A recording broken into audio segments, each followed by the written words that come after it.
Hello friends, this is Varsha. Welcome back to Varsha's academy. CTET SST में आपकी class 6 में जितने भी चैप्टर्स थे हिस्ट्री के वो कंप्लीट हो गए हैं। 10 चैप्टर्स थे टोटल। ओके, आप लोग उनको देख लीजिएगा ज़रूर। एंड आज से हम चैप्टर 7 जो क्लास 7 की हिस्ट्री है उसको स्टार्ट कर रहे हैं। तो इसमें पहला चैप्टर है 1000 वर्षों के दौरान हुए परिवर्तनों की पड़ताल। आप लोगों ने क्लास 6 में पढ़ा होगा कि किस तरह राजा महाराजा उनका साम्राज्य बना, कैसे हड़प्पा स्थल की खोज हुई, ठीक है, कैसे लोगों ने पुस्तकें लिखना शुरू किया, महाकाव्य की रचना हुई, चित्रकला की शुरुआत वगैरह, ये सारी चीज़ें जो स्टार्टिंग की हैं वो हम लोगों ने क्लास 6 में पढ़ी हैं। अब हम बात कर रहे हैं प्रारंभिक कथन 1000 वर्षों के दौरान हुए जो परिवर्तन हैं उनकी जो पड़ताल है वो कैसे की गई। ओके, तो यहाँ पर देखिए ये जो है मानचित्र 1 है। ये क्या है? 12वीं सदी के भूगोलवेत्ता अल इद्रीसी को बनाया हुआ दुनिया के नक्शे का एक हिस्सा। जो पहले 12वीं सदी के भूगोलवेत्ता थे अल इद्रीसी, उन्होंने दुनिया का जो नक्शा बनाया था वो कुछ इस तरह से है, ठीक है, जिसमें भारतीय उपमहाद्वीप को भूमि से समुद्र तक दिखाया गया है। तो ये क्या है? भारतीय उपमहाद्वीप है। उर्दू में यहाँ पर देखिए नाम लिखे हुए हैं। अब इन्होंने ये बोला है कि मानचित्र 2 पर भी नज़र डालिए, तो मानचित्र 2 भी देख लेते हैं। ये देखिए, ये भी एक मानचित्र है। यहाँ पर जो इंडिया है उसकी स्पेलिंग देखिए क्या लिखी है, INDES, ठीक है। ये मानचित्र 2 है, ये भी भारत का ही है। यहाँ पर देखिए क्या लिखा है कि 18वीं सदी के आरंभ में गिवलाम द लिस्ले के एटलस नूवो के अनुसार यह उपमहाद्वीप, ठीक है, ये भी भारत का नक्शा है। ये 18वीं सदी का नक्शा है जो कि गिवलाम द लिस्ले ने बनाया है। ओके, तो ये दोनों ही मानचित्र अभी आप लोगों ने देख लिए हैं, एक 12वीं सदी का था और एक 18वीं सदी का। अब देखते हैं मानचित्र 1। अरब भूगोलवेत्ता अल इद्रीसी कौन है? ये अरब भूगोलवेत्ता है, याद रखिएगा, आ से अरब, आ से अल इद्रीसी ने 1154 में बनाया था। यहाँ जो नक्शा दिखाया गया है वह उसके द्वारा बनाए गए दुनिया के बड़े मानचित्र का एक हिस्सा है और भारतीय उपमहाद्वीप को दर्शाता है। जो नक्शा आपको दिख रहा है ये भारतीय उपमहाद्वीप का है। मानचित्र 2 जो है ये एक फ्रांसीसी मानचित्रकार हैं। जो मानचित्र 1 है वो कौन है? अरब भूगोलवेत्ता है अल इद्रीसी। प्रश्न ऐसे बन सकता है कि अरब भूगोलवेत्ता कौन है या अल इद्रीसी कौन है। ओके, मानचित्र 2 एक फ्रांसीसी मानचित्रकार ने 1720 में बनाया था। दोनों नक्शे एक ही इलाके के हैं, दोनों ही किसके हैं? भारत उपमहाद्वीप के हैं, मगर उनमें काफ़ी अंतर है। अल इद्रीसी के नक्शे में दक्षिण भारत उस जगह है जहां हम आज उत्तर भारत ढूंढेंगे और श्रीलंका का द्वीप ऊपर की तरफ है। जगहों के नाम अरबी में दिए गए हैं और इनमें कुछ जाने पहचाने नाम भी हैं, जैसे कि उत्तर प्रदेश, ठीक है। तो आप क्या है, जो अल इद्रीसी ने जो नक्शा बनाया है वो थोड़ा सा उल्टा है, उसमें श्रीलंका को ऊपर साइड में दिखाया गया, लेकिन जो फ्रांसीसी मानचित्रकार हैं जिन्होंने बनाया है भारतीय उपमहाद्वीप का नक्शा, वो उसमें श्रीलंका का हिस्सा जो है वो नीचे साइड में दिखाया गया, जैसा हमारा नॉर्मली होता है। ओके, तो आप लोगों ने दोनों ही मानचित्रों में अंतर यहाँ पर देखा। और देखिए यहाँ पे क्या लिखा, जैसे कि उत्तर प्रदेश और कन्नौज। तो मानचित्र 1 में उत्तर प्रदेश और कन्नौज के जो नाम हैं वो जैसे के तैसे ही दिए हैं। मानचित्र 2 पहले मानचित्र के बनने के लगभग 600 वर्ष बाद बनाया गया। इस कालावधि में उपमहाद्वीप के बारे में सूचनाएं काफ़ी बदल गई थी। ओके, ये नक्शा हमें ज़्यादा प्रतीत लगेगा, क्यों? क्योंकि क्या है कि हमारा जो अभी का भारत का नक्शा है वो कुछ इससे मिलता जुलता है मानचित्र 2 से। उसमें विशेषकर तटीय इलाकों के बारीक ब्यौरे देखकर आश्चर्य होता है। यूरोप के नाविक तथा व्यापारी अपनी समुद्र यात्रा के लिए इस नक्शे का इस्तेमाल किया करते थे। ओके, तो एक बार और नक्शा देख लीजिए। यहाँ पर देख लीजिए इंडीज लिखा हुआ है। ओके, और ये यहाँ पर सिटीज़ वगैरह के नाम भी दिए हैं, आप इसको जूम करके देखिएगा तो पता चल जाएगा। और देखिए ये आपके तटीय जो क्षेत्र हैं वो हैं और ये यहाँ पर श्रीलंका है। ओके, तो इतना आप यहाँ पर समझ गए होंगे। आगे बढ़ते हैं। लेकिन जब भीतरी इलाकों पर नज़र डालें तो इनमें भी उतने ही ब्यौरे हैं जितने समुद्र तट वाले हिस्से में हैं। गंगा के मार्ग को देख लीजिए, इसमें किस तरह से दर्शाया गया है। तो ये आप लोग जब आपको PDF दी जाए तो आप लोग थोड़ा सा और गौर से देख लीजिएगा। नेक्स्ट बढ़ते हैं। इतनी ही महत्वपूर्ण एक और बात यह है कि दूसरे युग तक मानचित्र अंकन का विज्ञान भी बहुत बदल गया था। इतिहासकार जब बीते युगों के दस्तावेजों, नक्शों और लेखों का अध्ययन करते हैं तो उनके लिए सूचनाओं के संदर्भों का भिन्न भिन्न ऐतिहासिक पृष्ठभूमियों को ध्यान में रखना ज़रूरी होता है कि उस समय की भारत की जो व्यवस्था है वो कैसी रही है और अब कैसी है। तो ये जो भिन्न भिन्न ऐतिहासिक पृष्ठभूमियाँ हैं उनको भी ध्यान में रखना बहुत ज़रूरी होता है। ओके, अब देखते हैं नई और पुरानी शब्दावली। जब मानचित्र बदला, समय बदला, तो शब्दावली भी बदली होगी। ओके, अगर समय के साथ साथ सूचनाओं के संदर्भ बदलते हैं तो भाषा और अर्थों के साथ क्या होता है। ऐतिहासिक अभिलेख कई तरह की भाषाओं में मिलते हैं और ये भाषाएं भी समय के साथ साथ बहुत बदली हैं। कहीं पर आपको संस्कृत में देखने को मिल जाएंगे, कहीं प्राकृत है, कहीं अरबी है, ठीक है। हर क्षेत्र की अपनी एक भाषा है और उन्होंने वैसे ही उसी भाषा में उन चीज़ों को लिखा है, ऐतिहासिक अभिलेखों को लिखा है। ओके, उदाहरण के लिए मध्य युग की फारसी आधुनिक फारसी भाषा से भिन्न है, ठीक है। पहले की जब आप फारसी पढ़ेंगे, जो आज की फारसी है, आधुनिक भाषा आधुनिक फारसी है, उससे बहुत ज़्यादा भिन्न है। ओके, ये भिन्नता सिर्फ व्याकरण शब्द भंडार में ही नहीं आई है, समय के साथ शब्दों के अर्थ भी बदल जाते हैं। अभी कोई और अर्थ है उस शब्द का और बाद में कुछ और अर्थ हो जाता है, तो ये यहाँ पर कहने का आशय है। ओके, उदाहरण के लिए हिंदुस्तान शब्द ही ले लीजिए, आज हम इसे आधुनिक राष्ट्र राज्य भारत के अर्थ में लेते हैं, ठीक है। हिंदुस्तान किसको कहते हैं? हमारे अपने भारत को ही कहते हैं। 13वीं सदी में जब फारसी के इतिहासकार मिन्हाज-ए-सिराज ने हिंदुस्तान शब्द का प्रयोग किया था तो उसका आशय पंजाब, हरियाणा और गंगा यमुना के बीच में स्थित इलाकों से था। मतलब सिर्फ उत्तर भारत, जो ऊपर साइड का भारत है, उसको ही लेकर हिंदुस्तान कहा गया। पंजाब, हरियाणा और जो गंगा यमुना का जो क्षेत्र है उसको क्या कहा गया? हिंदुस्तान कहा गया। तो ये किसने कहा है? ये फारसी के इतिहासकार हैं मिन्हाज-ए-सिराज ने, उन्होंने कहा है। लेकिन अब हम हिंदुस्तान का आशय क्या लेते हैं? संपूर्ण भारत को लेते हैं। उसने इस शब्द का राजनीतिक अर्थ में इन इलाकों के लिए इस्तेमाल किया था जो दिल्ली के सुल्तान के अधिकार क्षेत्र में आते थे, ठीक है। तो मेन यहाँ पर पंजाब, हरियाणा, गंगा यमुना का जो क्षेत्र है वो किसके अधिकार क्षेत्र में आता था? वो दिल्ली के सुल्तान के अधिकार क्षेत्र में आता था और उसी ही क्षेत्र को हिंदुस्तान कहा गया। ओके, सल्तनत के प्रसार के साथ साथ इस शब्द के अंतर्गत आने वाले क्षेत्र भी बढ़ते गए, लेकिन हिंदुस्तान शब्द में दक्षिण भारत का समावेश कभी नहीं हुआ, ठीक है। जैसा कि हम पहले बता चुके हैं कि सिर्फ उत्तर भारत को ही हिंदुस्तान उस समय कहा जाता था। किस सदी की बात हो रही है? 13वीं सदी की बात हो रही है। तो ये पॉइंट जो अभी बोले हैं उनको याद रखिएगा। इसके विपरीत 16वीं सदी के आरंभ में बाबर ने हिंदुस्तान शब्द का प्रयोग इस उपमहाद्वीप के भूगोल, पशु पक्षियों, यहाँ के निवासियों की संस्कृति का वर्णन करने के लिए किया, ठीक है। 13वीं सदी में आपने देख लिया कि हिंदुस्तान शब्द उत्तर भारत के लिए प्रयोग हुआ था। अब बात हो रही है 16वीं सदी की, जिसमें बाबर आ गया है। बाबर ने हिंदुस्तान शब्द का प्रयोग कहाँ कहाँ किया है? इसमें उपमहाद्वीप के भूगोल, पशु पक्षियों और यहाँ के निवासियों की संस्कृति का वर्णन करने के लिए किया।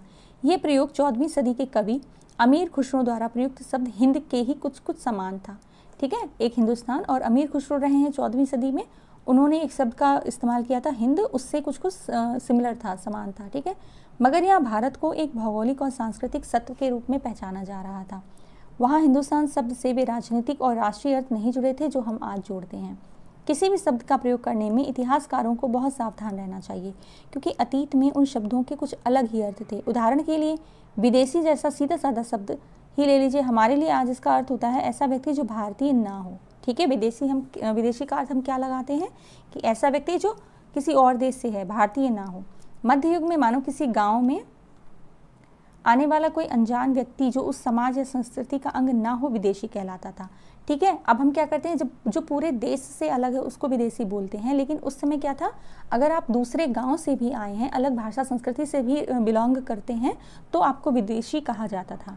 तो ये पुरानी बात हो रही है। ऐसे व्यक्ति को हिंदी में परदेसी और फारसी में अजनबी कहा जाता था। विदेशी को हिंदी में क्या कहा जाता था? परदेसी, और फारसी में उसको अजनबी कहा जाता था। ओके, इसीलिए किसी नगरवासी के लिए वनवासी विदेशी होता था, ठीक है। दूसरे गांव के से आने वाले अनजान व्यक्ति को विदेशी कहते थे और जो वनवासी वगैरह होते थे उनको भी विदेशी ही कहते थे। किंतु एक ही गांव में रहने वाले दो किसान अलग अलग धार्मिक या जाति परंपराओं से जुड़े होने पर भी एक दूसरे के लिए विदेशी नहीं होते थे। क्यों? क्योंकि वो एक ही गाँव में रह रहे हैं, वो एक दूसरे से मिल रहे हैं, उनको जान रहे हैं, वो अनजान नहीं है। दूसरे गाँव वाले क्या हो गए? अनजान हो गए, तो वो विदेशी हो गए। ओके, तो इतना आप समझ गए विदेशी का अर्थ। इतिहासकार और उनके स्रोत। इतिहासकार किस युग का अध्ययन करते हैं और उनकी खोज की प्रकृति क्या है, इसे देखते हुए वे अलग अलग तरह के स्रोतों का सहारा लेते हैं। उदाहरण के लिए पिछले साल मतलब क्लास 6 में आपने गुप्त वंश के शासकों और हर्षवर्धन के बारे में पढ़ा है। इस पुस्तक में हम मोटे तौर पर 700 से 1750 ईस्वी तक लगभग 1000 वर्षों के बारे में पढ़ेंगे, ठीक है। क्लास जो 7th की हिस्ट्री है उसमें हम सन 700 से 1750 ईस्वी तक का जो 1000 वर्षों का सफ़र है, 1000 वर्षों का इतिहास है, उसको पढ़ेंगे, ठीक है। इस काल के अध्ययन के लिए इतिहासकार जिन स्रोतों का प्रयोग करते हैं उनमें आपको बहुत सी बातें ऐसी लगेंगी जो पिछले युग में वैसी ही चली आ रही हैं। इतिहासकार इस काल के बारे में सूचना इकट्ठी करने के लिए अभी भी सिक्कों, शिलालेखों, स्थापत्य यानी भवन निर्माण कला, तथा लिखित सामग्री पर निर्भर करते हैं। ठीक है, ये पॉइंट याद रखिएगा कि वो इतिहासकार जो है अपनी सूचना है वो कहाँ कहाँ से इकट्ठा करते हैं, सिक्के, शिलालेख, स्थापत्य, भवन निर्माण कला और लिखित सामग्री। पर कुछ बातें पहले से काफ़ी भिन्न भी हैं। इस युग में प्रमाणिक लिखित सामग्री की संख्या विविधता आश्चर्यजनक रूप में बढ़ गई। इसके आगे इतिहासकार सूचनाओं के दूसरे प्रकार के स्रोत का इस्तेमाल भी करते हैं। कौन कौन से, ये कागज़ का मूल्य का थोड़ा सा देख लीजिए। इन दो प्रसंगों की तुलना करना, तो ये आपको जब PDF दी जाए तो आप इसको देख लीजिएगा। देखिए ये जो शॉर्ट नोट टाइप का होता है ये इंपॉर्टेंट होता है क्योंकि इनसे क्वेश्चंस ना डायरेक्ट बनते हैं। ठीक है, धीरे धीरे कम करने लगे। इस समय के दौरान कागज़ क्रमशः सस्ता होता गया और बड़े पैमाने पर उपलब्ध भी होने लगा। पहले क्या करते थे, छाल वगैरह पर लिखते थे, पत्थरों पर लिखते थे, लकड़ी पर लिखते थे, लेकिन फिर वो धीरे धीरे कागज़ बनाना सीखे और जिस समय की अभी हम बात कर रहे हैं उस समय कागज़ क्या है, सस्ता होता गया और बड़े पैमाने पर उपलब्ध भी हो गया। लोग जान गए कि कागज़ पर लिखना जो है वो अच्छा रहेगा। ठीक है, लोग धर्म ग्रंथ, शासकों के वृत्तांत, संतों के लेखन, उपदेश, अर्जियाँ, अदालतों के दस्तावेज, हिसाब तथा करों के खाते आदि लिखने में इसका प्रयोग करने लगे। धनी व्यक्ति, शासक जन, मठ और मंदिर पांडुलिपियाँ एकत्रित किया करते थे। इन पांडुलिपियों को पुस्तकालयों तथा अभिलेखागारों में रखा जाता था। इन पांडुलिपियों तथा दस्तावेजों में इतिहासकारों को बहुत सारी विस्तृत जानकारी मिलती है, मगर साथ ही उनका उपयोग कठिन है। ठीक है, तो आप सभी उपयोग कठिन क्यों है, क्योंकि उनकी भाषा इतनी अलग है कि उसको पहचानना थोड़ा मुश्किल है। समझ रहे होंगे आप। अभिलेखागार क्या होता है, ऐसा स्थान जहां दस्तावेजों और पांडुलिपियों को संग्रहित किया जाता है। आज सभी राष्ट्रीय और राज्य सरकारों के अभिलेखागार होते हैं, वहां वे अपने तमाम पुराने सरकारी अभिलेख और लेन देन के ब्यौरा का रिकॉर्ड रखते हैं। तो अभिलेखागार क्या है, एक ऐसा ऑफिस है, ऑफिस समझ लीजिए, जहाँ पर सारे जो कागजात होते हैं, सरकारी कागजात होते हैं, दस्तावेज होते हैं, पांडुलिपियाँ होती हैं, उनको संग्रहित किया जाता है। ओके, उन दिनों छापे खाने तो नहीं थे इसीलिए लिपिक तथा नकल नवीस हाथ में से ही पांडुलिपियों की प्रतिकृति बनाते थे। आप समझ लीजिए, मतलब एक बुक बन गई, एक किताब बन गई। जो नकल नवीस थे वो बिल्कुल उसी ही किताब को 10, 12, 20 मतलब उसकी जो कॉपियाँ हैं वो हाथ से बनाता था। आप समझ सकते हैं कि कितनी ज़्यादा प्रॉब्लम होती थी। आजकल क्या होता है, आपको बच्चों को PDF दे भी दो तो वो PDF से ही अपने नोट्स बनाने में उनको प्रॉब्लम होती है, लेकिन पहले किताबों की किताबें ही पूरी नकल नवीस बैठे होते थे, वो पूरी छापते थे, हाथों से लिखते थे। आप समझ सकते हैं कितनी ज़्यादा प्रॉब्लम होती होगी। अगर आपने कभी किसी मित्र के गृह कार्य की नकल उतारी है तो आप जानते हैं ये काम आसान नहीं है। ठीक है, जो अभी आपको समझा रहे थे हम, कभी आपको अपने मित्र की लिखावट समझ में नहीं आती होगी और कभी आपको मजबूर होकर अंदाज़ा ही लगाना पड़ता होगा कि क्या लिखा है। तो इसके फलस्वरूप क्या होता है कि जो मेन प्रतिलिपि है उसमें कुछ और लिखा होता है और पढ़ने के लिए जो हम लोगों को किताबें मिलती हैं उनमें कुछ और मिलता है। तो इससे क्या होता है, हमारे जो धर्म ग्रंथ वगैरह हैं उनके जो आशय है, उनका जो अर्थ है वो हम लोगों तक गलत पहुँचता है। कुछ इस तरह की भी चीज़ें हो जाती हैं। ओके, फलस्वरूप आपके लिखे में, मित्र के लिखे हुए में कुछ छोटे मोटे चीज़ों का अंतर होगा। ये देखिए नकल नवीस यहाँ पर बने हुए हैं जो कि प्रतिकृति बना रहे हैं। ये एक लघु चित्र की प्रतिकृति है जिसमें एक लिपिक किसी पांडुलिपि की नकल कर रहा है। ठीक है, ये देखिए ये क्या है, यहाँ पर देख लीजिए। देखिए उर्दू या फारसी में कुछ लिखा हुआ है। यहाँ पर लिखावट की भिन्न प्रकार की शैलियों के कारण फारसी और अरबी पढ़ने में कठिनाई हो सकती है। नस्तलिक लिपि बाईं ओर से वर्ण जोड़कर धाराप्रवाह रूप से लिखी जाती है। फारसी अरबी के जानकारों के लिए इस लिपि को पढ़ना आसान होता है और सिकस्त लिपि दाईं ओर से अधिक सघन, संक्षिप्त और कठिन है। तो यहाँ पर ये बहुत इंपॉर्टेंट पॉइंट है कि नस्तलिक लिपि जो है ये बाईं ओर से वर्ण जोड़कर धाराप्रवाह लिखी जाती है और जो सिकस्त लिपि है वो दाईं ओर से अधिक सघन और संक्षिप्त और कठिन है। ये दोनों ही जहाँ पर लाइन की है, ये इसको आप नोट कर लीजिएगा। ठीक है, लेकिन महत्वपूर्ण अंतर आ जाते होंगे, कुछ ना कुछ आपके राइटिंग में, आपके दोस्त की राइटिंग में और समझने में अंतर आ जाते हैं। यहाँ पर ये कहने का आशय है। पांडुलिपि की प्रतिलिपि बनाने में भी कुछ यही होता था। प्रतिलिपियाँ बनाते हुए लिपिक छोटे मोटे फेरबदल करते चलते थे। कोई एक बड़ी लाइन है, वो इतना बड़ा नहीं लिखना चाहते, वो क्या करते हैं, अपना आशय समझकर छोटा करके लिख देते हैं ताकि उन्हें कम लिखना पड़े। कहीं कोई शब्द, कहीं कोई पूरा वाक्य, ओके, वो उसको चेंज कर देते थे। सदी दर सदी प्रतिलिपियों की भी प्रतिलिपियां बनती रहीं और अंततः एक ही मूल ग्रंथ की भिन्न भिन्न प्रतिलिपियां एक दूसरे से बहुत ही अलग हो गई। मूल ग्रंथ कुछ था, मूल ग्रंथ की जो अर्थ था वो कुछ और था, लेकिन जो प्रतिलिपियां हैं वो कहीं ना कहीं जो लिखने वाले हैं उनके आशय पर निर्भर होती चली गई। ओके, इससे बड़ी गंभीर समस्या उत्पन्न हो गई, क्योंकि आज हमें लेखक की मूल पांडुलिपि शायद ही कहीं मिलती है। हमें बाद के लिपिकों द्वारा बनाई गई प्रतिलिपियों पर ही पूरी तरह निर्भर रहना पड़ता है। जो अभी आपके सामने है उसी पर आपको निर्भर रहना होता है। और कुछ लोग भी इस तरह के हो गए, वो मूल प्रतिलिपियों को ढूंढने की कोशिश नहीं करते, वो ये जानने की कोशिश नहीं करते कि मूल जो ग्रंथ है उनमें क्या लिखा हुआ है, क्योंकि वो समझते हैं कि हमें जो आसानी से उपलब्ध है वही सच है। ओके, इसीलिए इस बात का अंदाज़ा लगाने के लिए कि मूलतः लेखक ने क्या लिखा था, इतिहासकारों को एक ही ग्रंथ की विभिन्न प्रतिलिपियों का अध्ययन करना पड़ता था। ओके, तो ये कितना ज़्यादा मुश्किल काम है। कई बार लेखक स्वयं भी समय समय पर अपने मूल वृत्तांत में संशोधन करते रहते थे। उन्होंने कुछ देखा समझा और उसको लिख दिया, बाद में उनकी समझ में आया कि हाँ भाई ये ऐसा नहीं था, फिर उन्होंने जब दूसरा वृत्तांत लिखा तो उसमें चेंजेस कर दिए। ओके, 14वीं शताब्दी के इतिहासकार ज़ियाउद्दीन बर्नी, तो ज़ियाउद्दीन बर्नी कौन सी शताब्दी से संबंधित है? 14वीं शताब्दी से। ने अपना वृत्तांत पहली बार 1356 में और दूसरी बार इसके 2 वर्ष बाद लिखा था। ठीक है, याद रखिएगा ज़ियाउद्दीन बर्नी जो है वो कौन सी शताब्दी से संबंधित है? 14वीं शताब्दी से। इन्होंने पहला अपना जो वृत्तांत लिखा है वो 1356 में लिखा है और दूसरी बार इसके 2 वर्षों के बाद लिखा है। अब दोनों में अंतर है, लेकिन 1971 तक इतिहासकारों को पहली बार वाले वृत्तांत की जानकारी ही नहीं थी। मतलब उनको पता ही नहीं था कि एक बार और वृत्तांत लिखा जा चुका है। वो दूसरी बार वाले लिखे हुए वृत्तांत को ही मूल प्रतिलिपि समझकर और उसका अध्ययन करते रहे। यह पुस्तकालयों के विशाल संग्रहों में कहीं दबा पड़ा था। ठीक है, काफ़ी सारी पुस्तकें अभी भी हैं जो जानकारी में नहीं हैं। ठीक है, नए सामाजिक और राजनीतिक समूह सन 700 से 1750 के बीच में 1000 वर्षों का अध्ययन इतिहासकारों के आगे भारी चुनौती रखता है, मुख्य रूप से इसीलिए कि इस पूरे काल में बड़े पैमाने पर और अनेक तरह से परिवर्तन हुए हैं। इस काल में अलग अलग समय पर नई प्रौद्योगिकी के दर्शन होते हैं, जैसे सिंचाई में रहट, कताई में चरखे और युद्ध में आग्नेयास्त्रों यानी कि बारूद और हथियार का इस्तेमाल होने लगा। ठीक है, पहले कहाँ लकड़ी के औजार चलते थे, फिर पत्थरों के औजार बनना शुरू हुए। ठीक है, पहले पत्थरों का ही यूज़ हुआ, फिर लकड़ी के औजार बनना शुरू हुए, फिर उन्होंने उसको नुकीला करना, अलग अलग तरह से बनाना सीखा। ठीक है, फिर उन्होंने लोहे, तांबे, कांसे वगैरह इनका खोज किया। और अब क्या है, बारूद और हथियार का जो आविष्कार है वो हुआ। इस उपमहाद्वीप में नई तरह का खान पान भी आया। ठीक है, पहले कहाँ गेहूँ, जौ, चावल वो कच्चा खा लेते थे, आग जल गई तो उसको भून कर खा लेते थे, लेकिन अब क्या है, आलू, मक्का, मिर्च, चाय और कॉफ़ी वगैरह भी वो खाने पीने लगे।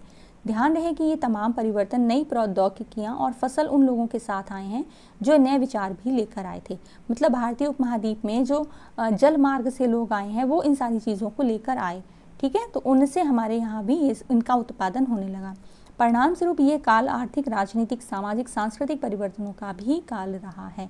ये 700 से 1750, ये 1000 वर्षों का जो काल है इसकी बात हो रही है। ठीक है, कि इस काल में आर्थिक, राजनीतिक, सामाजिक और सांस्कृतिक परिवर्तनों का भी अध्ययन रहा है।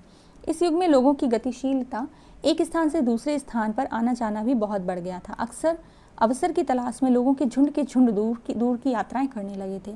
ठीक है, कहीं पर उनको काम नहीं मिला, आपने सुना होगा ना, कबीले होते थे, काफिले होते थे, तो वो पूरा काफिला जो पूरा एक गांव बन सकता था, वो एक शहर से दूसरे शहर, एक गांव से दूसरे गांव, एक क्षेत्र से दूसरे क्षेत्र में अपने जीविकोपार्जन के लिए, अपने भोजन के लिए यात्राएं करने लगे। ओके, इस उपमहाद्वीप में अपार संपदा और अपना भाग्य गढ़ने के लिए अपार संभावनाएं मौजूद थी। इस उपमहाद्वीप मतलब भारतीय उपमहाद्वीप की बात हो रही है। इस काल में ये देखिए, ये पहिया बना हुआ है। ठीक है, इस काल में समुदायों का महत्व बढ़ा। इनमें से एक समुदाय था राजपूत, जिसका नाम राजपुत्र अर्थात राजा का पुत्र से निकला है। याद रखिएगा, राजपूत मतलब क्या है, राजा का पुत्र। ओके, 8वीं से 14वीं शताब्दी के बीच ये नाम आमतौर पर योद्धाओं के उस समूह के लिए प्रयुक्त होता था जो क्षत्रिय वर्ण के होते थे। तो राजपूत जो है वो किस वर्ण से संबंधित है, वो क्षत्रिय वर्ण से संबंधित है। ओके, राजपूत शब्द के अंतर्गत केवल राजा और सामंत वर्ग ही नहीं, बल्कि वे सेनापति और सैनिक भी आते थे जो पूरे उपमहाद्वीप में अलग अलग शासकों की सेनाओं में सेवारत थे। ओके, तो समझ गए कि राजपूत वर्ण जो वंश है, राजपूत जो शब्द है, उसके अंतर्गत कौन कौन आते थे, राजा, सामंत, सेनापति, सैनिक और उस उपमहाद्वीप के जो अलग अलग शासक थे जिनकी सेनाओं में सेवारत थे वो भी इसमें शामिल थे। कवि और चारण राजपूतों की आचार संहिता, प्रबल पराक्रम और स्वामी भक्ति का गुणगान करते थे। भाई कवियों का काम क्या है, उनका जो राजा महाराजा हैं उनका गुणगान करना, उनकी पराक्रम की जो गाथाएं हैं उनको लिखना। इस युग में राजनीति दृष्टि से महत्व हासिल करने के अवसरों का लाभ मराठा, सिख, जाट, अहोम और कायस्थ, मुख्यतः लिपिकों और मुंशियों का कार्य करने वाली जाति आदि समूहों ने भी उठाया था।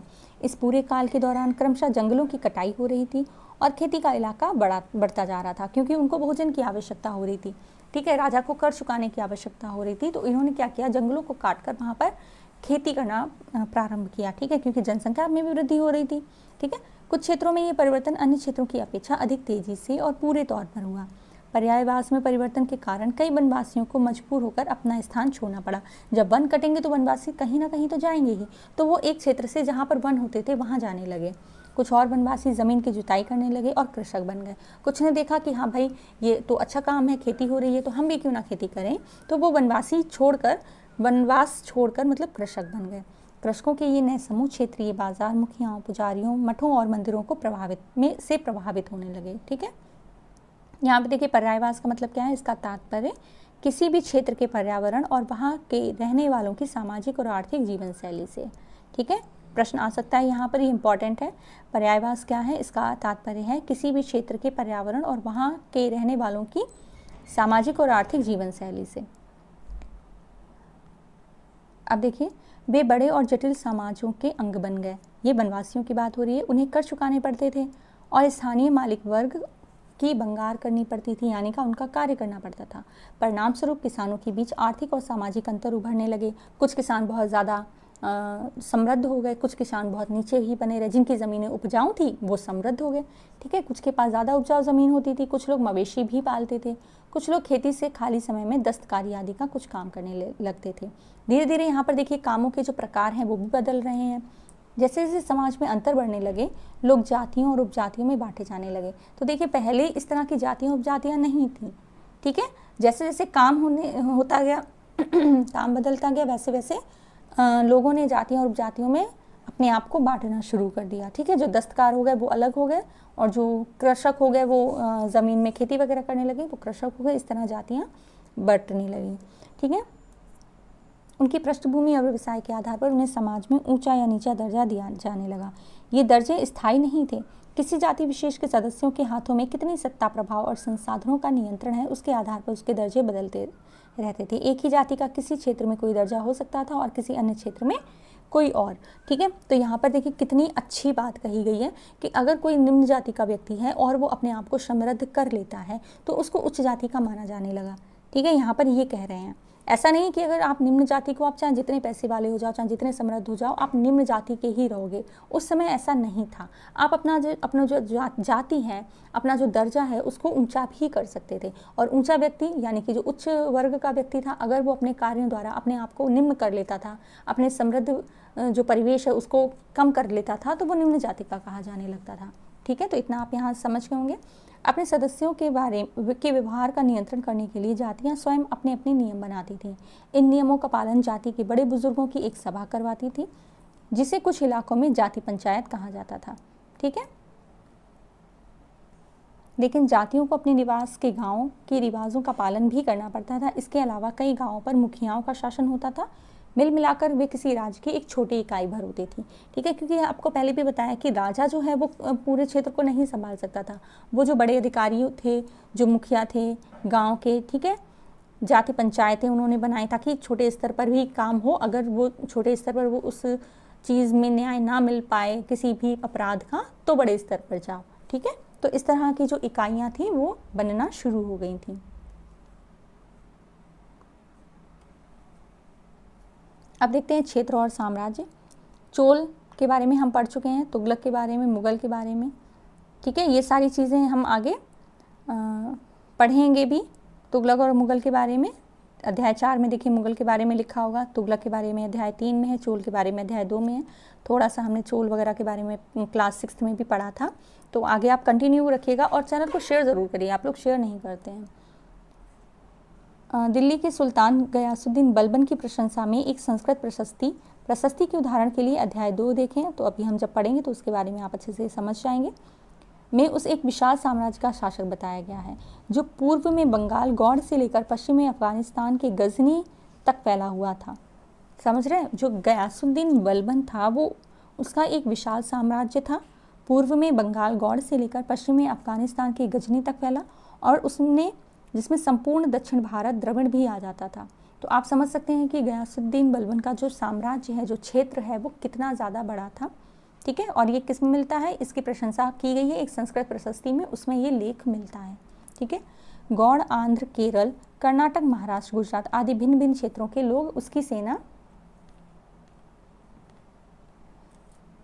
के आगे पलायन कर जाते थे। मतलब उसका जब साम्राज्य इतना बड़ा है तो आप समझ सकते हैं कि उसकी सेना भी कितनी बड़ी होगी। ठीक है, तो उसके आगे जो छोटे लोग थे वो पलायन कर जाते थे। इतिहासकार विजय अभियान के इन दावों को अतिशयोक्तिपूर्ण मानते हैं। साथ ही वे ये समझने की कोशिश में भी लगे रहते हैं कि शासक लोग इस उपमहाद्वीप के भिन्न भिन्न भागों पर अपने अधिकारों का उल्लेख क्यों करते रहते हैं, मतलब जो अपने अधिकार वगैरह हैं उनको क्यों लिखते हैं। अब आप इस मैप को देख लीजिए, ये मैप जो है ये क्या है, मिस्र के सियाबुद्दीन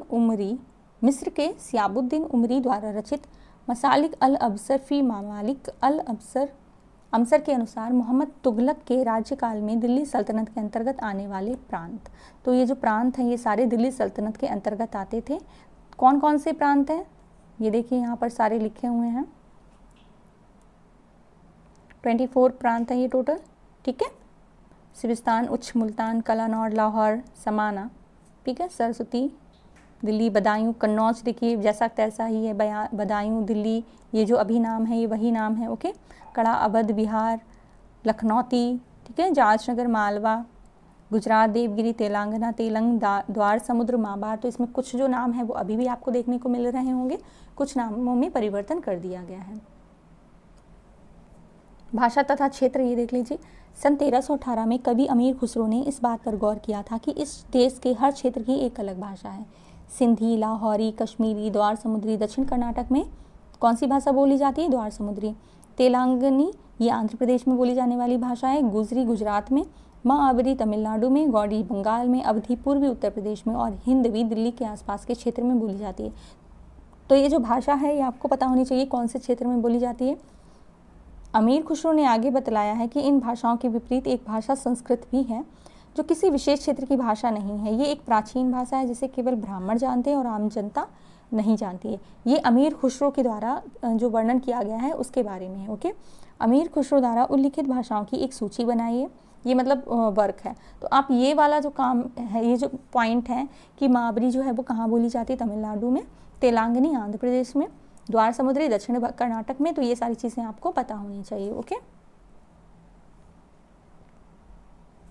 सन 700 तक कई क्षेत्रों के अपने अपने भौगोलिक आयाम तय हो चुके थे और उनकी अपनी भाषा तथा सांस्कृतिक विशेषताएं स्पष्ट हो गई थी। अध्याय 7 में आपको इनके बारे में अधिक जानकारी मिलेगी। जो चैप्टर 7 पढ़ेंगे इसका, उसमें और ज़्यादा जानेंगे। ये क्षेत्र विशेष शासक राजवंशों से भी जुड़े हुए थे। इन राज्यों में के बीच काफ़ी टकराहटें चलती रहती थी। कभी कभी चोल, खिलजी, तुगलक और मुगल जैसे राजवंश अनेक क्षेत्रों में फैला एक विशाल साम्राज्य भी खड़ा कर लेते थे। ये सभी साम्राज्य समान रूप से स्थिर या सफल नहीं हो पाते थे। सफल क्यों नहीं हो पाते थे? अब मान लीजिए चोल ने अपना साम्राज्य बनाया तो खिलजी ने उन पर आक्रमण कर दिया, फिर तुगलक ने आक्रमण कर दिया, फिर मुगल ने आक्रमण कर दिया, एक दूसरे से छीन लेते थे राज्य, साम्राज्य। ठीक है, तो इससे क्या होता था, किसी ने साम्राज्य बनाया, वहाँ से युद्ध हुआ तो उन्होंने उससे छीनकर अपना साम्राज्य बना लिया। तो ऐसे साम्राज्य जो है वो एक स्थिर, स्थायी और सफल नहीं हो पाते थे। अब बात आ रही है 18वीं सदी की। तो 18वीं सदी में मुगल वंश पतन के ढलान पर था। 18वीं सदी में जो मुगल वंश है वो पतन पर, ढलान पर था, मतलब कम होने लगा। फलस्वरूप क्षेत्रीय राज्य फिर से उभरने लगे। जब मुगल साम्राज्य का पतन होना शुरू हुआ तो जो क्षेत्रीय राज्य थे वो दोबारा से उठने लगे। ये हम चैप्टर 8 में पढ़ेंगे। लेकिन वर्षों से जो सर्व क्षेत्रीय साम्राज्यों का शासन चल रहा था उसमें क्षेत्रों की प्रकृति बदल गई थी। कि क्षेत्र कौन कौन से थे, उनके नाम बदल गए थे, उनकी प्रकृति यानी कि उनका जो क्षेत्र था वो बदल गया था। ठीक है, उन पर कई छोटे बड़े राज्यों का शासन चलता रहा था। उन राज्यों की बहुत सी बातें उस उपमहाद्वीप के अधिकतर भाग पर फैले इन क्षेत्रों को विरासत में मिली थी। इस तथ्य का पता हमें उन कई परंपराओं से लगता है जो इन क्षेत्रों में उभरी थी। इन परंपराओं में कुछ एक दूसरे से भिन्न थी, कुछ एक समान है। ऐसी परंपराएं हमें प्रशासन, अर्थव्यवस्था के प्रबंधन, उच्च संस्कृति तथा भाषा के संदर्भ में मिलती हैं। सन 700 से लेकर 1750 के बीच में 1000 वर्षों के में इन विभिन्न क्षेत्रों की प्रकृति एक दूसरे से कटकर अलग अलग नहीं पनपी थी। हालांकि उनके चरित्र की जो अपनी विशिष्टताएं बनी रही थी, मगर समन्वय की सर्व क्षेत्रीय ताकतों का जो प्रभाव था उन पर नहीं पड़ा था। ठीक है, परंपराओं में भी परिवर्तन होने लगा था। परंपराएं अपने क्षेत्र के अनुसार जो परंपराएं हैं वो बनने लगी, परंपराएं एक दूसरे से भिन्न होने लगी। ठीक है, हर एक क्षेत्र की जो प्रशासन व्यवस्था है, अर्थव्यवस्था का प्रबंधन है, उसकी जो संस्कृति है, भाषा है, वो कहीं ना कहीं अलग होने लगी और कुछ कहीं ना कहीं मिलने भी लगी। ठीक है, तो ये सारी चीज़ें आपने यहाँ पर देखी हैं। अब बात करते हैं पुराने और नए धर्म की। इतिहास में जिन 1000 वर्षों की पड़ताल हम कर रहे हैं, इनके दौरान धार्मिक परंपराओं में कई बड़े परिवर्तन आए। दैविक तत्व में लोगों की आस्था कभी कभी बिल्कुल ही वैयक्तिक स्तर पर होती थी, मगर आमतौर पर इस आस्था का स्वरूप सामूहिक होता था। मतलब कोई एक व्यक्ति किसी एक धर्म को मानता था तो ये वैयक्तिक स्तर हो गया, मतलब पर्टिकुलर एक व्यक्ति एक धर्म को माने। सामूहिक स्तर पर, जब सामूहिक स्तर मतलब पूरा गांव या पूरा एक समुदाय किसी एक धर्म को माने, उसको सामूहिक स्तर पर आस्था कहते हैं। ओके, किसी दैविक तत्व की सामूहिक आस्था यानी धर्म प्रायः स्थानीय समुदायों के सामाजिक और आर्थिक संगठन से संबंधित होती थी। जो अभी आपको बताया कि सामूहिक आस्था का मतलब किसी एक पर्टिकुलर समुदाय का कोई एक धर्म मानना। ठीक है, जैसे जैसे इन समुदायों का सामाजिक संसार बदला, वैसे ही उनकी आस्थाओं में भी परिवर्तन आता गया। आज हम जिसे हिंदू धर्म कहते हैं, उसमें भी इसी युग के महत्वपूर्ण बदलाव आए। इन परिवर्तनों में से कुछ ऐसे थे कि नए देवी देवताओं की पूजा, राजाओं द्वारा मंदिरों का निर्माण होने लगा, समाज में पुरोहितों के रूप में ब्राह्मणों का बढ़ता महत्व, बढ़ती सत्ता। तो ये सारी चीज़ें हैं जो हिंदू धर्म को उजागर करती हैं। ओके, संस्कृत ग्रंथों के ज्ञान के कारण समाज में ब्राह्मणों का बड़ा आदर होता था, क्योंकि संस्कृत एक ऐसी भाषा मानी जाती थी जो सिर्फ पूज्य लोग ही पढ़ पाते थे, यानी कि ब्राह्मण ही पढ़ पाते थे। तो जिससे उनका सर्वस्व जो है वो बहुत ही ज़्यादा बढ़ गया। इनके संरक्षक थे, ब्राह्मण जो थे वो संस्कृत ग्रंथों के संरक्षक थे। नए नए शासक जो स्वयं प्रतिष्ठा की चाह में थे, इन संरक्षकों का समर्थन होने के कारण समाज में इनका दबदबा और भी बढ़ गया था। ठीक है, तो इतना आप यहाँ समझ गए। संरक्षक का मतलब क्या है कि कोई प्रभावशाली धनी व्यक्ति जो किसी कलाकार, शिल्पकार, विद्वान, अभिजात जैसे किसी अन्य व्यक्ति की मदद या सहारा दे, तो वो संरक्षक। ब्राह्मणों का संरक्षक कौन हो गया? वहाँ के राजा महाराजा, शासक हो गए। इस युग में एक महत्वपूर्ण परिवर्तन भक्ति की अवधारणा के रूप में आया। इसमें ईश्वर की कल्पना एक ऐसे प्रमेल इष्ट देवी देवता के रूप में की गई थी जिससे तक पुजारियों के विशुद्ध कर्मकांड के बिना ही भक्त स्वयं पहुंच सके। ठीक है, मतलब इसमें यहाँ पर भक्ति सिर्फ पुजारियों तक ही सीमित नहीं, यहाँ पर ये कहा गया कि आप पुजारियों के बिना भी भक्ति के मार्ग पर चल सकते हैं। ठीक है, इस विषय में हम आगे पढ़ेंगे जब अध्याय 6 में पढ़ेंगे। ये वही युग था जिसमें हम इस उपमहाद्वीप में नए नए धर्मों का भी आगमन हुआ। कुरान शरीफ का संदेश भारत में पहले 7वीं सदी में व्यापारियों और अप्रवासियों के जरिए पहुंचा। तो देखिए एनसीईआरटी में भी ये कहा गया है कि जो कुरान शरीफ है वो हमारे भारत में पहले नहीं थी, और ये बाद में 7वीं सदी में जब व्यापारी आए, अप्रवासी आए, उनके जरिए यह जो कुरान शरीफ है ये भारत में आई। मुसलमान कुरान शरीफ को अपना धर्म ग्रंथ मानते हैं, लेकिन केवल एक ईश्वर अल्लाह की सत्ता को स्वीकार करते हैं, जिसका प्रेम, करुणा, उदारता अपने में आस्था रखने वाले हर व्यक्ति को गले लगाता है। ठीक है, तो क्या इन्होंने बोला है कि कुरान शरीफ में क्या कहा गया है कि हर व्यक्ति को प्रेम, करुणा, उदारता से गले लगाइए, चाहे उस व्यक्ति की सामाजिक पृष्ठभूमि कुछ भी रही हो, कोई भी पृष्ठभूमि रही हो, किसी भी धर्म का रहा हो, सभी को क्या करना है? प्रेम, करुणा और उदारता से गले लगाना है। ठीक है, कई शासक इस्लाम और इसके विद्वान धर्मशास्त्रियों और न्यायशास्त्रियों अर्थात उलेमा का संरक्षण देते थे। हिंदू धर्म की ही भांति इस्लाम के अनुयायी भी अपने धर्म की अलग अलग तरह से व्याख्या करते थे। मुसलमानों में कुछ शिया थे जो पैगंबर साहब के दामाद अली को मुसलमानों का विधि सम्मत नेता मानते थे, और कुछ सुन्नी थे जो खलीफाओं के प्रभुत्व को स्वीकार करते थे। तो मुसलमान यहाँ पर 2 भागों में विभाजित हो गए, एक तो शिया और एक सुन्नी। ठीक है, इस्लाम के आरंभिक दौर में इस धर्म का नेतृत्व करने वाले खलीफा कहलाते थे। आरंभिक दौर में जो धर्म का नेतृत्व करते थे वो खलीफा थे, और आगे भी इनकी परंपराएं जो है वो ऐसी ही चलती रही। इस्लामी न्याय सिद्धांत विशेषकर भारत में हनफी और सफ़ी ऐसे सिद्धांत हैं जो विभिन्न परंपराओं में कई महत्वपूर्ण अंतर रहे हैं। ऐसे ही धर्म सिद्धांतों का रहस्यवादी विचारों को लेकर विभिन्नताएं देखने को मिलती हैं। ठीक है, विभिन्नताओं का तो देश ही है भारत, जिसने हर एक भिन्नता को, हर एक धर्म को अपना लिया। ठीक है, ईसाई भी देखिए बाहर से ही आए हैं। ओके, समय और इतिहास के कालखंडों पर विचार करते हैं। इतिहासकार समय को केवल घड़ी और कैलेंडर की तरह नहीं देखते, यानी केवल घंटों, दिनों, वर्षों के बीतने के रूप में ही नहीं देखते। उनका नज़रिया ये है कि समय सामाजिक आर्थिक संगठन में आने वाले परिवर्तनों को झलकाता है और ये दिखलाता है कि विचारों और विश्वासों में कितना स्थायित्व रहा और कितना परिवर्तन आया है। यदि अतीत को समान विशेषता रखने वाले कुछ बड़े बड़े हिस्सों, युगों और कालों में बांट दिया जाए तो समय का अध्ययन कुछ आसान हो जाता था। ठीक है, वो घड़ी, कैलेंडर इन पर नहीं ध्यान देते थे, वो समय को देखते थे कि एक पर्टिकुलर शताब्दी वगैरह को देखते थे। ठीक है, हिस्सों को, युगों को कालों में बांट देने से जो अध्ययन है वो आसान हो जाएगा। 19वीं सदी के मध्य में अंग्रेज इतिहासकारों ने भारत के इतिहास को 3 युगों में बांटा, हिंदू, मुस्लिम और ब्रिटिश। ठीक है, उस समय क्या था, हिंदू तो भारत में रहते थे, मुस्लिम व्यापारी बनकर आए और ब्रिटिश भी बाहर से ही आए। ओके, यह विभाजन इस विचार पर आधारित था कि शासकों का धर्म ही एकमात्र महत्वपूर्ण ऐतिहासिक परिवर्तन होता है और अर्थव्यवस्था, समाज और संस्कृति में और कोई भी महत्वपूर्ण बदलाव नहीं आता है। इस दृष्टिकोण में इस उपमहाद्वीप की अपार विविधता की भी उपेक्षा हो जाती थी। इस काल विभाजन को आज बहुत कम इतिहासकार ही स्वीकार करते हैं। अधिकतर इतिहासकार आर्थिक और सामाजिक कारकों के आधार पर ही अतीत के विभिन्न कालखंडों की विशेषताएं तय करते हैं। पिछले साल आपने जो इतिहास पढ़े थे, यानी कि क्लास 6 में आपने जो इतिहास पढ़ा, उसमें प्राचीन समाजों के कई प्रकारों का समावेश था। जैसे कि शिकारी संग्राहक आपने पढ़े थे कि पहले जो मनुष्य था वो सबसे पहले वो शिकारी बना, फिर धीरे धीरे वो संग्राहक बना। प्रारंभिक दौर में कृषि शुरू हुई, शहरों और गाँव के निवासी बनना शुरू हुए। ठीक है, पहले तो वो जंगलों में रहते थे, बाद में उन्होंने गांव शहर बनाना शुरू किए। प्रारंभिक दौर के राज्य और साम्राज्य के बारे में हम लोगों ने पढ़ा था। ये कक्षा 6 की बात हो रही है।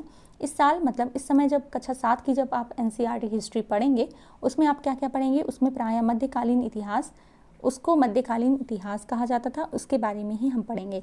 इसमें आपको कृषक समाज के विस्तार, क्षेत्रीय साम्राज्य, राज्यों के उदय, कभी कभी ग्रामवासियों और वनवासियों की कीमत पर प्रधान धर्मों के रूप में हिंदू धर्म, इस्लाम धर्म और विकास और यूरोप के व्यापारियों, कंपनियों के आगमन के बारे में विस्तार से जानकारी मिलेगी। तो ये सारी जो चीज़ें हैं ये हम अभी कक्षा 7 की जो NCERT SST पढ़ेंगे उसमें पढ़ेंगे। ओके, भारत के इतिहास के ये 1000 साल अनेक बदलावों के साक्षी रहे हैं। आखिरकार 16वीं और 18वीं शताब्दियाँ 8वीं और 11वीं शताब्दियों से काफ़ी भिन्न थी, इसीलिए इस सारे काल को एक ऐतिहासिक इकाई के रूप में देखा समस्याओं से खाली नहीं है। फिर मध्यकाल की तुलना प्रायः आधुनिक काल से की जाती है। मध्यकाल की तुलना किससे की जाती है? आधुनिक काल से। आधुनिकता के साथ भौतिक उन्नति और बौद्धिक प्रगति का भाव जुड़ा हुआ है। इससे आशय ये निकलता है कि मध्यकाल रूढ़िवादी था, इस दौरान कोई परिवर्तन हुआ ही नहीं, लेकिन हम जानते हैं कि ऐसा नहीं था, परिवर्तन तो हुए ही हैं। ठीक है, इन 1000 वर्षों के दौरान इस उपमहाद्वीप के समाजों में प्रायः परिवर्तन आते रहे हैं। कई क्षेत्रों की अर्थव्यवस्थाओं में इतनी समृद्ध हो गई थी कि उसने यूरोप के व्यापारिक कंपनियों को भी आकर्षित करना आरंभ कर दिया था। इस पुस्तक में पढ़ते समय आप परिवर्तन के चिन्हों तथा यहाँ सक्रिय ऐतिहासिक प्रक्रियाओं पर ध्यान देते चलें। जो भी परिवर्तन हो रहे हैं उनको आप देखते रहिएगा, नोट्स बनाते रहिएगा, और जब भी संभव हो इस पुस्तक में आप जो पढ़ रहे हैं तुलना आप पिछले वर्ष पढ़ी हुई बातों से करने की कोशिश करें। तो ये सारी चीज़ें हम आपको बताते चलेंगे। ठीक है, तो यहाँ पर जो आपका चैप्टर है वो कंप्लीट होता है। आपने आज इसका क्लास 7 हिस्ट्री का पहला चैप्टर कंप्लीट कर लिया है। चैनल को शेयर ज़रूर करिए, आप लोग शेयर नहीं कर रहे हैं। और अपना जो भी सजेशन है, जो भी आपको लग रहा है कि आपको समझ में आ रहा है या नहीं आ रहा है, वो आप कमेंट में कमेंट ज़रूर करिएगा। ठीक है, तो लाइक, शेयर एंड सब्सक्राइब भर भर के करते रहिए। Thank you so much for watching.